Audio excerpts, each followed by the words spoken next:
नमः शिवाय। ओम नमो भगवते वासुदेवाय। ओम देवकी सुत गोविंद वासुदेव जगतपते देहि में तनियम कृष्ण त्वाम अहम शरणम गतः। अथ श्री शिव महापुराण कोटि रुद्र संहिता अष्टाविंशो अध्यायः। ओम नमः शिवाय।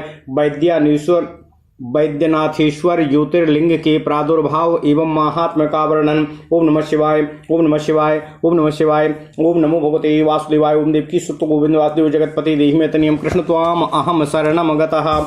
ओम नमः शिवाय। ओम नमः शिवाय। ओम नमः शिवाय। सूतवाचो रावणो राक्षसश्रेष्ठो मानी मानपरायणः आराधम हरम भक्त्या कैलासे परवोत्तमे आराधितः कियत्कालं न प्रसन्नो हरो यदा तदा चान्यत्तपश्चक्रे प्रसादार्थं शिवस्य सा ततश्चायं हिमवतः सिद्धिस्थानस्य वैगिरेः पैलस्त्यो रावणः श्रीमान् दक्षिणे वृक्षखण्डके भूमौ गर्तपरं कृत्वा तत्राग्नि स्थाप्य साधुजाः तत्सन्निधौ शिवं स्थाप्य हवनं सा चकारः ग्रीष्मे पञ्चाग्नि मध्यस्थो वर्षासु स्थण्डिलेशयः शीते जलातरंस्थो हि त्रिधा चक्रे तपश्च सः चकार एवं बहुतपो न प्रसन्नस्तदापि परमात्मा महेशानो दुराराध्यो दुरात्मनिः ततः शिरांसि छित्त्वा च पूजनं शङ्करस्य वै प्रारब्धं दैत्यपतिना रावणेन महात्मना एकैकं च शिरच्छिन्नं विधिना शिवपूजने एवं सत् क्रमतस्तेनो छिन्नानि न वै तद यदा एकस्मिन्नवशिष्टे तु प्रसन्नः शङ्करस्तदा अविर्बभूव तत्रैव सन्तुष्टो भक्तवत्सलः शिरांसि पूर्ववत् कृत्वा नीरुजानि तथा प्रभुः मनोरथं ददौ तस्मै चातुलं बलमुत्तमं प्रसादं तस्य सम्प्राप्य रावणः सा च राक्षसः प्रत्युवाच शिवं शम्भुं नतस्कन्धा कृताञ्जलि रावणवाचो प्रसन्नो भवदेवेशो लङ्कां च त्वां नमाम्यहं सफलं कुरु मे कामं त्वामहं शरणं गतः। ओम नमः शिवाय। ओम नमः शिवाय। ओम नमः शिवाय। ओम नमो भगवते वासुदेवाय। ओम देवकी सुत गोविंद वासुदेव जगतपते देहि में तनियं कृष्ण त्वाम अहम शरणं गतः। सूतवाचो इत्युक्तश्च तदा तेन शम्भुर्वै रावणेन सह प्रत्युवाच विचेतस्कः सङ्कटं परमं गतः। शुभवाचो श्रूयतां राक्षसश्रेष्ठा वचो मे सार्वत्तया नियतां स्वाग्रहे मे हि सद्भक्त्या लिङ्गमुत्तमं भूमौ लिङ्गं यदा त्वं च स्थापयिष्यसि यत्र वै स्थास्यस्तत्र न सन्देहो यथेच्छसि तथा कुरु। सूतवाचो इत्युक्तः शम्भुना तेन रावणो राक्षसेश्वरः तथेति तत्समादाय जगाम भवनं निजम् आसीनमूत्रोत्सर्गकामो मार्गे हि शिवमायया तत्स्तंभितुं नासक्तो भूतपौलस्त्यो रावणः प्रभु दृष्टवैकं तत्र वै गोपं प्रार्धं लिंगं ददौ च ततो मुहूर्तके हृतिक्रान्ते गोपो भूद्विकैलस्तदाः भूमौ संस्थापयामास तद्भारेणातिपीडितः तत्रैव तत्स्थितं लिंगं वज्रसारो समुद्भवं सर्वकामप्रदं चैव दर्शनात् पापहारकम्। ओम नमः शिवाय। वैद्यनाथेश्वरं नाम्ना तल्लिंगं भवन्मुने प्रसिद्धं त्रिषु लोकेषु भुक्ति मुक्ति प्रदं सतां ज्योतिर्लिंगमिदं श्रेष्ठं दर्शनात् पूजनादपि सर्वपापहरं दिव्यं मुक्तिवर्धनमुत्तमम् तस्मिन् लिंगे स्थिते तत्र सर्वलोकहिताय वै रावणः स्वाग्रहं गत्वा वरं प्राप्य महोत्तमं प्रियाय सर्वमाचख्यो सुखेनातिमहासुरः। ओम नमः शिवाय। तच्छ्रुत्वा सकला देवाः शक्राद्या मुनयस्तदा परस्परं समामन्त्र्य शिवासक्तधियो मलाः। ओम नमः शिवाय। तस्मिन् काले सुराः सर्वे हरिब्रह्मादयो मुने आजगमुस्तत्र सुप्रीत्या पूजां चक्रुर्विशेषतः प्रत्यक्षं तं तदा दृष्ट्वा प्रतिष्ठाप्य चाते सुराः वैद्यनाथेति सम्प्रोच्य नत्वा नुत्वा दिवं ययुः ऋषयः ऊचु तस्मिन् लिंगे स्थिते तत्र रावणे चाग्रहं गते किं चरित्रं भूतातो ततस्तद्वद विस्तरातो सूतवाच रावणोऽपि गृहं गत्वा वरं प्राप्य महोत्तमं प्रियाय सर्वमाचख्यो अमुमोदाति महासुरः तच्छ्रुत्वा सकलं देवाः सक्राद्या मुनयस्तदा परस्परं समूचुस्ते समुद्विग्ना मुनीश्वरः देवादयः ऊचु रावणोऽयं दुरात्मा हि देवद्रोही खलः क्रुधी शिवादपरं च सम्प्राप्य दुःखं दास्यति नोति सः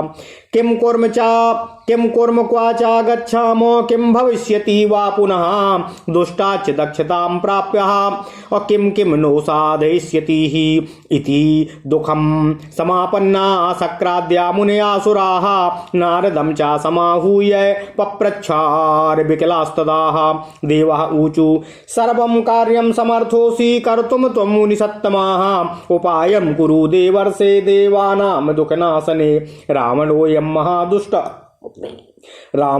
महादुष्टः किं नैव करिष्यति क्वायास्यामो वयं चात्र दुष्टेनापीडितः वयं नारदवाच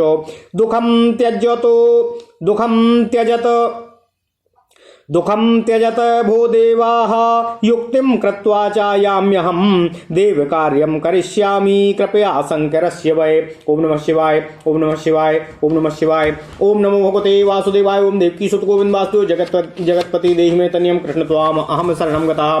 सूतवाच इत्युक्त्वा सा तु देवर्षिर् अगमद्रावणालयं सत्कारं समनुत्प्राप्याः प्रीत्यो वाचाखिलं च ततो। नारदवाच राक्षसोत्तम धन्यस्त्वं सैव वर्यस्त तपोधनः त्वं दृष्ट्वा च मनोमेद्य प्रसन्नमति रावणः स्वाव्रतं ब्रह्मशेषेण शिवाराधन संभवम् इति पृष्टस्तदा तेन रावणो वाक्यं ब्रवीत। रावणोवाच गत्वा मया तु कैलासे तपोर्धं च महामुने तत्रैव बहुकालं वै तपस्तप्तं सुदारुणं यदा न शङ्करस्तुष्टस्तश्च परिवर्तितम् आगत्य वृक्षखण्डे वै पुनस्तप्तं मया मुने। ग्रीष्मे पंचाग्नि मध्ये तु वर्षासु स्थण्डिलेशयः शीते जलातरस्थो हि कृतं चैव त्रिधा तपः एवं मया कृतं तत्र तपोत्युग्रं मुनीश्वरः तथापि शङ्करो मह्यं न प्रसन्नो भवन्मनाको। तदा मया तु क्रुद्धेन भूमौ गर्तं विधाय च तत्राग्निं च समाधाय पार्थिवं च प्रकल्प्य च गन्धश्च चन्दनश्चैव धूपैश्च विविधैस्तदा नैवेद्यैः पूजिता शम्भुररार्तिका विधानताः प्रणिपातैस्तवैः पुण्यैस्तोषितः शङ्करो मया गीतैर्नृत्यैश्च वाद्यैश्च मुखाङ्गुली समर्पणैः एतैश्च अविविधैश्चान्यैरूपायैर्भूरिभिर्मुने अशास्त्रोक्तेन विधानेन पूजितो भगवान् हरः न तुष्टा सम्मुखो जातो यदा च भगवान् हरः तदाहं दुःखितो भुवं तपोसो प्राप्य सत्फलम् धिके शरीरं बलं चैव धिक तपः करणं मम इत्युक्त्वा तु मया तत्र स्थापितेऽग्नौ हुतं बहु। ओम नमः शिवाय। पुनश्चेति विचार्यैव त्यक्षाम्यग्नौ निजां तनुं संच्छिन्नानि शिरास्येव तस्मिन् प्रज्वलिते शुचौ। ओम नमः शिवाय ओम नमः शिवाय। सुच्छित वैकेक सस्तानि कृत्वा शुद्धानि सर्वशः शङ्करायार्पितान्येव नवसङ्ख्यानि वै मया यावच्च दशमं छेत्तुं प्रारब्धोऽमृषि सत्तमो तावदाविर्भू तत्र ज्योतिरूपो हरः स्वयं मा मेति व्याहरत प्रीत्या द्रुतं वै भक्तवत्सलः प्रसन्नश्च वरं ब्रूहि ददामि मनसेप्सितम् इत्युक्त्वा युक्ते च तदा तेनो मया दृष्टो महेश्वरः प्रणतः संसुतश्चैव करो बद्ध्वा सुभक्तितः दत्ता तदा वृत्तं मयैतच्च देहि मे ह्यातुलं बलं यदि प्रसन्नो देवेशो दुर्लभं किं भवेन् मम शिवेन परितुष्टेन सर्वं दत्तं कृपालुना मह्यं मनोभिलसितं गिरा प्रोच्य तथास्तुति अमोघया सुदृष्टया वैद्यवाद्योजितानि मे शिरांसि सन्धयित्वा तु दृष्टानि परमात्मना एवं कृते तदा तत्र शरीरं पूर्ववन्ममं जातं तस्य प्रसादाच्च सर्वं प्राप्तं फलं मया तदा च प्रार्थितो मे संस्थितो सौवृषभध्वजः वैद्यनाथेश्वरो नाम्ना प्रसिद्धो भूजगत्त्रये दर्शनात् पूजनात् ज्योतिर्लिंग रूपो महेश्वरः भुक्ति मुक्ति प्रदो लोके सर्वेषां हितकारकः ज्योतिर्लिंगमहं तद्वै पूजयित्वा विशेषतः प्रणिपात्य गतश्चात्र विजेतुं भुवनत्रयं सूतुवाच तदीयं तद्वचः श्रुत्वा देवर्षिर्जात सम्भ्रमः विहस्य च मनस्येव रावणं नारदो ब्रवीत नारदवाच श्रूयतां राक्षसश्रेष्ठा कथयामि हितं तव त्वया तदेव कर्तव्यं यदुक्तं नान्यथा क्वचित् त्वायोक्तं यच्छिवेनैव हितं दत्तं ममाधुना तत्सर्वं च त्वया सत्यं नामन्तव्यं कदाचन ओम नमः शिवाय ओम नमः शिवाय ओम नमः शिवाय ओम नमो भगवते वासुदेवाय ओम देवकी सुत गोविंद वासुदेव जगतपति देहि तनियम कृष्ण त्वाम अहं शरणं गता अयम वै विकृतिं प्राप्तः किम किम नैव ब्रवीति च सत्यम नैव भवेत् तद्वैः कथं ज्ञेयं प्रियोऽसि मे इति गत्वा पुनः कार्यं कुरु त्वं महाहिताय वै कैलासोद्धरणे यत्नः कर्तव्यश्च त्वया पुनः यदि चैवोद्धृतस्यायं कैलासो हि भविष्यति तदैव सफलं सर्वं भविष्यति न संशयः पूर्वस्थापयित्वा त्वं पुनरागच्छ वै सुखं निश्चयं परमं गत्वा यथेच्छसि तथा कुरु सूतवाच इत्युक्त्वा साहितं मेने रावणो विधि मोहितः सत्यं मत्वा मुनेर्वाक्यं कैलासो समय मगे मत्तदाः ओम नमः शिवाय गत्वा तत्र समुद्वारं चक्रे तस्य गिरेशा च ततस्थं चैव तत्सर्वं विपर्यस्तं परस्परं गिरीशोऽपि तदा दृष्ट्वा किं जातोमिति सोब्रवीत गिरिजा च तदा शम्भुं प्रत्युवाच विहस्यतं गिरिजोवाच सच्छिवस्य फलं जातं सम्यग् जातं तु शिष्यतः शान्तात्मने सुवीराय दत्तं यदतुलं बलं सूतुवाच गिरिजायाश्च साकूतं वचा श्रुत्वा महेश्वरः कृतघ्नं रावणं मत्वा सशापो बले दर्पितं महे महादेवोवाच रे रे रावण दुर्भक्ता मा गर्वं वह दुर्मते शीघ्रं च तव हस्तानां दर्पघ्नश्च भवेद्यो सूतुवाच इति तत्र च यज्जातं नारदः श्रुतवांस्तदा रावणोऽपि प्रसन्नात्मा अगास्त्वधामो यथागतम् ओम नमः शिवाय ओम नमः शिवाय निश्चयं परमं कृत्वा बली बलविमोहितः जगद्वासं हि कृतवानो रावणः परदर्पः शिवाज्ञया च प्राप्तेनो दिव्यास्त्रेण महौजसा रावणस्य प्रतिभटो नालं कश्चित् भूत्तदा इत्येताच्च समाख्यातं वैद्यनाथेश्वरस्य च माहात्म्यं शृण्वतां पापं नृणामो भवति भस्मसात् ओम नमः शिवाय ओम नमः शिवाय ओम नमः शिवाय ओम नमो भगवते वासुदेवाय ओम देवकी सुत गोविंद वासुदेव जगतपति देहि मे तनियम कृष्ण त्वाम अहं शरणं गतः ओम नमः शिवाय ओम नमः शिवाय ओम नमः शिवाय ओम नमः शिवाय ओम नमो भगवते वासुदेवाय ओम देवकी सुत गोविंद वासुदेव जगतपति देहि मे तनियम कृष्ण त्वाम अहं शरणं गतः अथ श्री शिव महापुराण कोटि रुद्र संहिता 28वां अध्याय वैद्यनाथेश्वर ज्योतिर्लिंग के प्रादुर्भाव एवं महात्म्य का वर्णन। ओम नमः शिवाय ओम नमः शिवाय ओम नमः शिवाय ओम नमो भगवते वासुदेवाय ओम देवकी सुत गोविंद वासुदेव जगतपति देहि मे तनियम कृष्ण त्वाम अहम शरणं गतः। सूत जी बोले, हे ऋषियों, हे ब्राह्मणों, हे महात्माओं, किसी समय अभिमानी तथा मानपरायण राक्षस श्रेष्ठ रावण पर्वतों में उत्तम कैलाश पर्वत पर भक्तिपूर्वक भगवान शिव जी की आराधना करने लगा।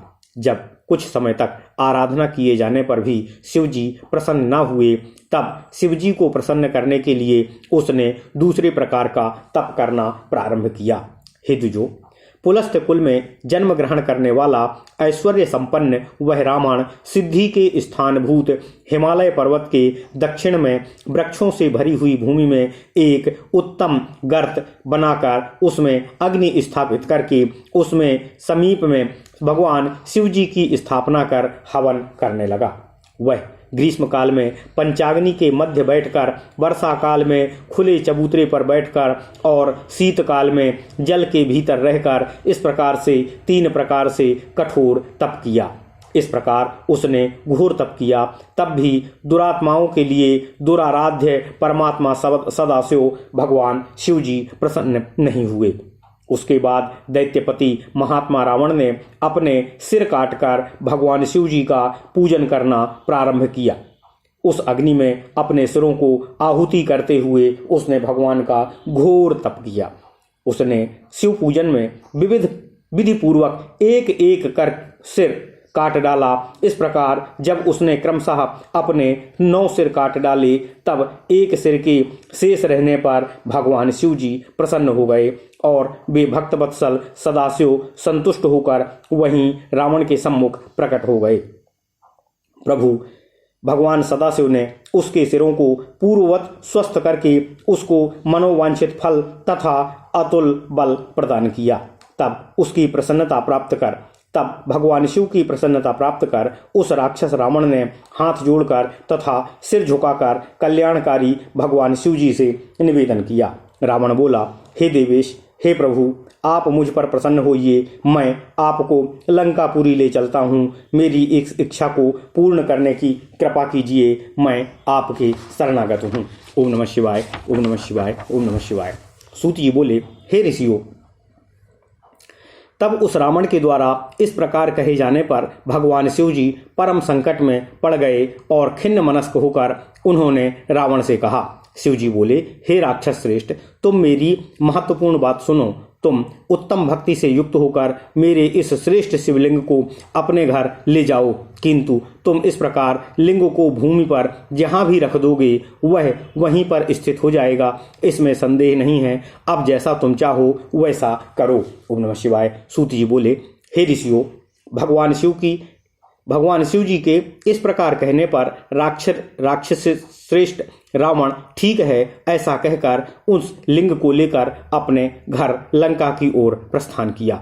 इसके बाद भगवान शिव जी की माया से मार्ग में ही उसे लघु शंका अर्थात मूत्र त्याग की इच्छा हुई। जब पुलस्त्य का पौत्र वहां सामर्थ्यशाली रावण मूत्र के वेग को रोकने में समर्थ नहीं हुआ, तब उसने वहां एक गोप को देखकर उससे प्रार्थना कर उस शिवलिंग को उसी गोप को दे दिया।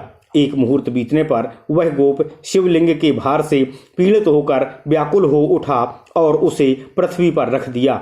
इस प्रकार वज्रसार से उत्पन्न हुआ वह लिंग वहीं पर स्थापित हो गया, जो दर्शन मात्र से पापों को दूर करने वाला तथा समस्त मनों की कामनाओं को पूर्ण करने वाला है। ओम नमः शिवाय, ओम नमः शिवाय। हे मुनियों, तब वह लिंग तीनों लोकों में वैद्यनाथेश्वर नाम से प्रसिद्ध हुआ। वह सत्पुरुषों को भोग तथा मोक्ष प्रदान करने वाला है। ओम नमः शिवाय। यह दिव्य उत्तम एवं श्रेष्ठ ज्योतिर्लिंग दर्शन एवं पूजन से सारे पापों को दूर करने वाला है और मुक्ति को प्रदान करने वाला है।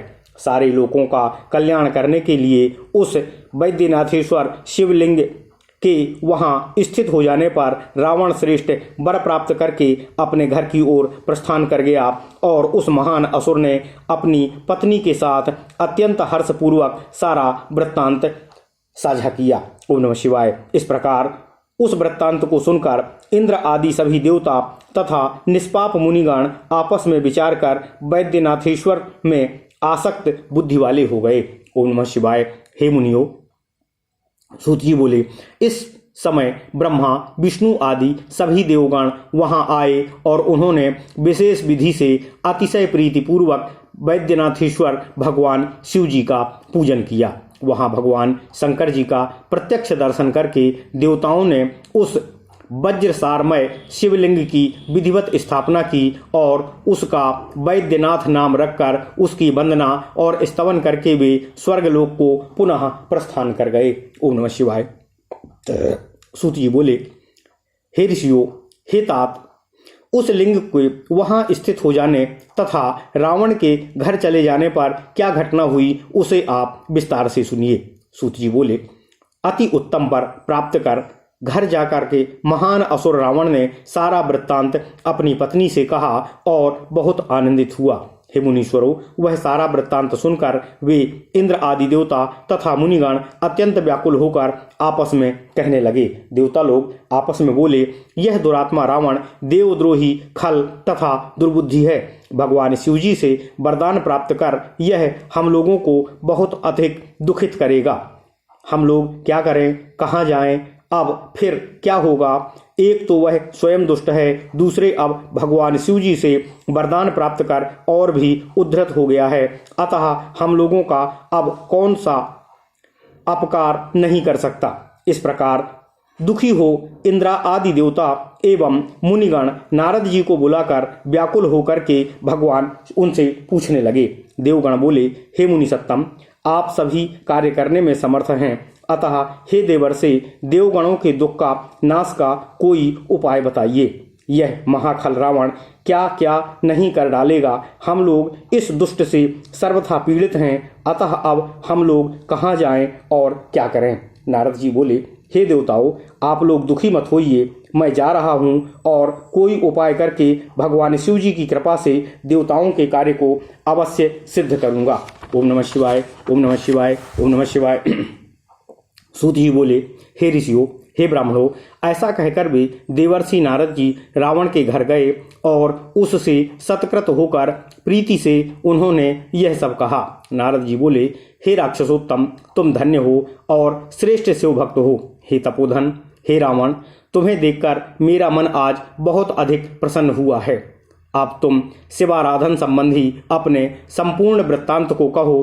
तब उनके इस प्रकार पूछने पर रावण ने वह वचन नारद जी से कहा। रावण बोला, हे महामुने, तप करने के लिए कैलाश पर्वत पर जाकर मैंने वहां बहुत समय तक अत्यंत कठोर तप किया।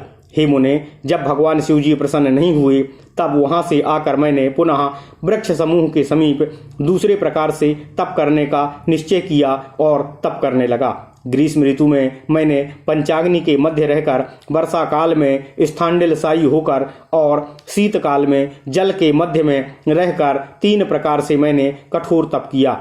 हे मुनीश्वर नारद जी, इस प्रकार मैंने वहां अति कठोर तप किया, फिर भी जब मेरे ऊपर थोड़ा भी शिवजी प्रसन्न न हुए तब मुझे बड़ा क्रोध हुआ और मैंने भूमि में गड्ढा खोदकर उसमें अग्नि स्थापित करके तथा पार्थिव शिवलिंग बनाकर गंध, चंदन, धूप, विविध नैवेद्य तथा आरती आदि से विधि पूर्वक भगवान शिवजी का पूजन किया। प्रणिपात, पुण्यप्रद स्तुति, गीत, नृत्य, वाद्य तथा मुखांगुली समर्पण के द्वारा मैंने भगवान शिवजी को संतुष्ट किया। हे मुने, इन उपायों तथा अन्य बहुत से उपायों तथा शास्त्रोक्त विधि से मैंने भगवान शिव जी का पूजन किया है। जब भगवान शिव संतुष्ट होकर प्रसन्न नहीं हुए तब मैंने अपने तप का उत्तम फल न प्राप्त कर दुखी हुआ। मेरे शरीर तथा बल को धिक्कार है, मेरे तप को भी धिक्कार है। ऐसा कहकर मैंने वहां स्थापित अग्नि में बहुत हवन किया। इसके बाद यह विचार करके कि अब मैं इस अग्नि में अपने शरीर की ही आहुति दे दूंगा, मैं उस प्रज्वलित अग्नि की सन्निधि में अपने सिरों को काटने लगा। ओम नमः शिवाय। मैंने एक एक करके 9 सिर भली भांति काटकर उन्हें पूर्णतः शुद्ध करके भगवान शिव जी को समर्पित कर दिया। हे ऋषि श्रेष्ठ, जब मैंने 10वां सिर काटना आरंभ किया उसी समय ज्योति स्वरूप भगवान शिव जी स्वयं मेरे सम्मुख प्रकट हो गए। ओम नमः शिवाय। उन भक्त वत्सल ने शीघ्र ही प्रेम पूर्वक कहा, ऐसा मत करो, ऐसा मत करो, मैं प्रसन्न हूँ, वर मांगो, मैं तुम्हें मनोवांछित वर प्रदान करूँगा। तब भगवान शिव जी के ऐसा कहने पर मैंने भगवान महेश्वर जी का दर्शन किया और हाथ जोड़कर भक्ति पूर्वक उन्हें प्रणाम किया तथा भगवान शिव जी की स्तुति की। इसके बाद मैंने उनसे यह वर मांगा कि मुझे अतुल बल दीजिए। हे देवेश, यदि आप प्रसन्न हैं तो मेरे लिए क्या दुर्लभ हो सकता है, अर्थात मुझे कुछ भी दुर्लभ न हो। संतुष्ट हुए कृपालु भगवान शिवजी ने तथास्तु यह वचन कहकर मेरा सारा मनोवांछित पूर्ण कर दिया। ओम नमः शिवाय। उन भगवान शिव परमात्मा ने अपनी अमोघ दृष्टि से देखकर वैद्य के समान मेरे सिरों को पुनः यथा स्थान स्थापित कर दिया। भगवान शिव जी के ऐसा करने पर मेरा शरीर पहले के समान पूर्ण रूप से स्वस्थ और बलवान हो गया। भगवान शिव की कृपा से मुझे सारा फल प्राप्त हो गया। इसके बाद मेरे द्वारा प्रार्थना किए जाने पर भगवान शिव वृषभध्वज वहीं पर स्थित हो गए और वैद्यनाथेश्वर नाम से तीनों लोकों में प्रसिद्ध हो गए। ओम नमः शिवाय। दर्शन एवं पूजन करने से ज्योतिर्लिंग स्वरूप महेश्वर भुक्ति मुक्ति को देने वाले तथा लोक में सबका हित करने वाले हैं। हे देवर्षि नारद जी, रावण ने कहा, मैं उस ज्योतिर्लिंग का विशेष रूप से पूजन करके और उसे प्रणाम करके तीनों लोकों को जीतने के लिए यहाँ लंकापुरी में आ गया हूँ। सूत जी बोले, रावण का यह वचन सुनकर नारद जी आश्चर्यचकित हुए। नारद जी मन ही मन हंस करके रावण से कहने लगे। नारद जी बोले, हे राक्षस श्रेष्ठ, सुनो, अब मैं तुम्हारे हित की बात कहता हूँ। जैसा मैं कहता हूँ वैसा ही तुम करो। मेरा कथन कभी असत्य नहीं होता है। तुमने जो कहा कि भगवान शिव जी ने इस समय मेरा सारा हित कर दिया है, तो उसे तुम कदापि सत्य मत मानना। ओम नमः शिवाय। ओम नमः शिवाय। ओम नमः शिवाय। ओम नमो भगवते वासुदेवाय। ओम देवकी सुत गोविंद वासुदेव जगतपते देहि में तनियम कृष्ण त्वाम अहम शरणं गतः। ये भगवान शिव तो विकारग्रस्त हैं। वे क्या नहीं कर देते हैं। जब तक उनकी बात सत्य नहीं होती है तब तक कैसे मान लिया जाए कि तुम मेरे प्रिय हो। अर्थात अतः तुम्हें मैं उपाय बताता हूँ। अब तुम पुनः जाकर उनके अहित के लिए कार्य करो। तुम कैलाश को उखाड़ने का प्रयत्न करो।